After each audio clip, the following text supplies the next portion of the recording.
Показательной является нулевая реакция в Гагаузии как со стороны Народного собрания, так и со стороны исполкома на недавние заявления президента Майи Санду о том, что она бы проголосовала на референдуме о воссоединении с Румынией, если бы такой референдум состоялся. Ни одно заявление об УНИРе в Гагаузии ранее не игнорировалось. Не только заявление президента, но даже политиков рангом поменьше или просто каких-то гражданских активистов, которые даже не были депутатами. Каждый политик в Гагаузии считал своим долгом осудить подобные заявления и в очередной раз напомнить о праве Гагаузии на внешнее самоопределение.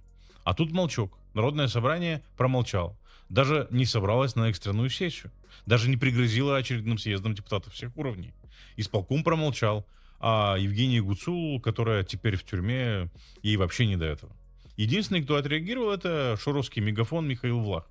Зато российские пропагандистские ресурсы запестрили заголовками о том, что Гагаузия и Приднестровье не допустят УНИРе.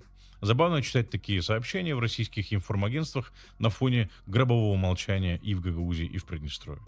И это еще одна причина, по которой Кремлю нужно как можно скорее провести выборы в Гагаузии, чтобы протащить народное собрание риторически более подкованных политиков, не исключено, что и старой гвардии, которые могут формулировать мысли и делать громкие заявления.